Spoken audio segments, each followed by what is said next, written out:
সনাতন অধিকার মঞ্চের ব্যানারে চলমান সহিংসতা বন্ধ ও সাংবাদিকদের বিরুদ্ধে হয়রানিমূলক অভিযোগ, চাকরিচ্যুত জোরপূর্বক শিশুদের পদত্যাগের প্রতিবাদে লাঞ্ছিতকারী ছাত্রছাত্রীদের দৃষ্টান্তমূলক শাস্তির দাবি এবং ঘোষিত 8 দফা দাবি বাস্তবায়নের লক্ষ্যে তাদের আজকের এই প্রতিবাদ সমাবেশ ও মশাল মিছিলটি হচ্ছে। জাতীয় শহীদ মিনার থেকে শুরু হওয়া এই মশাল মিছিলটি জাতীয় প্রেস ক্লাবের সামনে যাবে। জাতীয় প্রেস ক্লাবের সামনে গিয়ে শেষ হবে বলে আমরা কথা বলে জানতে পেরেছি।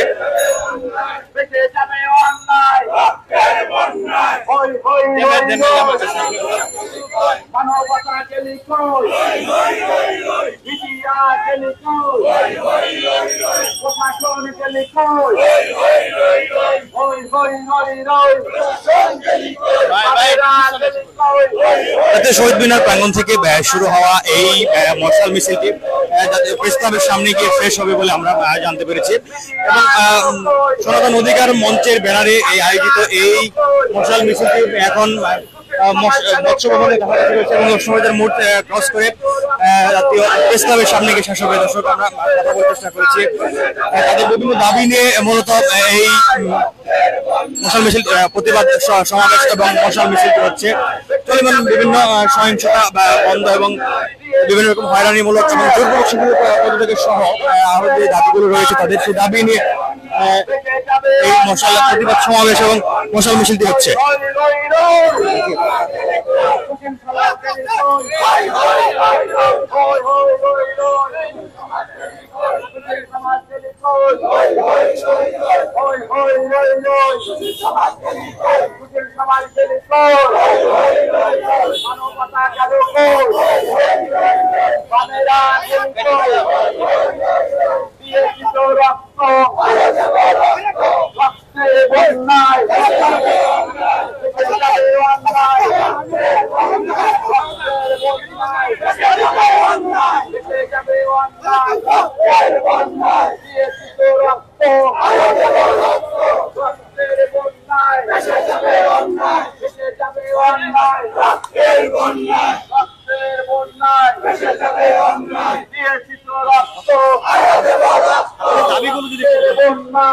আমাদের দাবি হলো আমরা ৭১ দেশ স্বাধীন করেছি।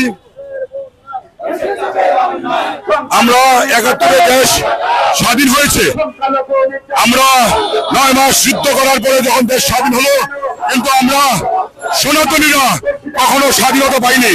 আপনারা দেখেছেন বিগত দিনে আমাদের মঠ মন্দিরে হামলা, যতবারই সরকার পরিবর্তন হয়েছে ততবারই আমাদের উপরে হামলা, লুটপাট, আমাদের মা বোনদের ধর্ষণ, অগ্নিসংযোগ, মন্দিরে হামলা, আমাদের মন্দিরে হামলা, হিন্দু ব্যবসা প্রতিষ্ঠানে হামলা,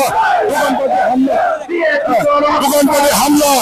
আপনারা দেখেছেন আজকে দীর্ঘ আওয়ামী লীগের ১৬ বছর পর যখন দেশ স্বাধীন হলো, ছাত্র সমাজ যখন দেশ স্বাধীন হলো ৫ই আগস্ট, সেই ৫ই আগস্টের পর থেকে আমাদের হিন্দু সনাতনী ভাইদের মঠ মন্দিরে হামলা, আগুন, লুটপাট, ব্যবসা প্রতিষ্ঠানে হামলা, দোকানপাটে হামলা, ঘরবাড়িতে হামলা। তাহলে দেশ ছাত্র সমাজ যখন বলছে দেশ স্বাধীন হয়েছে, তাহলে আমরা বলবো দেশ এখনো স্বাধীন হয়নি। দেশ কোনদিন স্বাধীন হবে?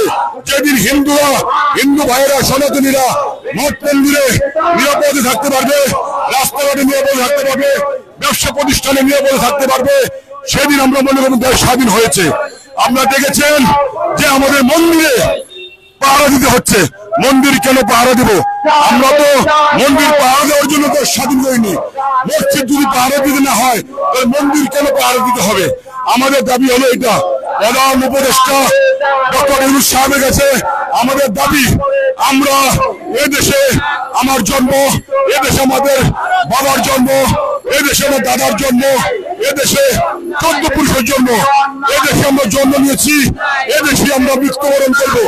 আমরা ইন্ডিয়া আমাদের মামার বাড়ি, ইন্ডিয়া আমাদের মামার বাড়ি নয়।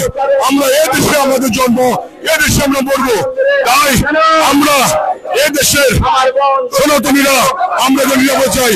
আপনারা দেখেছেন যে গত পরশুদিন একটা উৎসব বন্ধ মন্ডল নামে এক হিন্দু ছেলেকে, কলেজ পড়ার ছেলে, তিনি ধর্ম নিয়ে একটা কটূক্তি করেছে।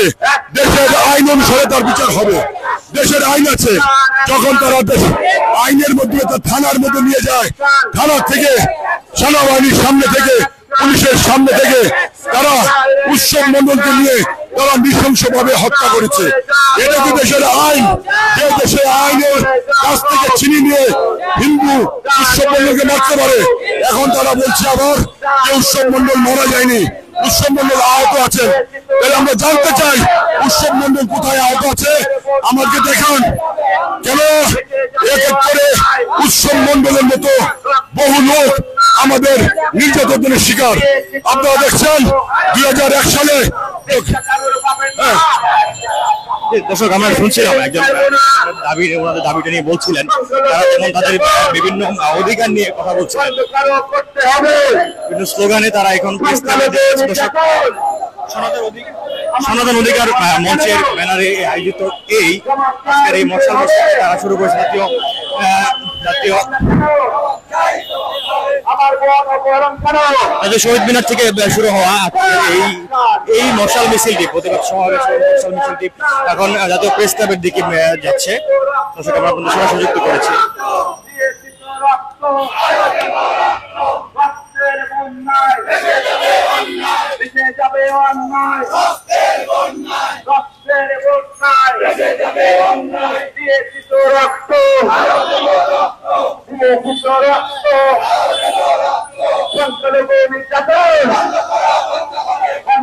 করতে হবে সংখ্যালঘু নির্যাতন, সংখ্যালঘু নির্যাতন বন্ধ করতে হবে, সংখ্যালঘু নির্যাতন বন্ধ করতে হবে, সংখ্যালঘু নির্যাতন। আমার বোনের বাড়ি হামলা কেন?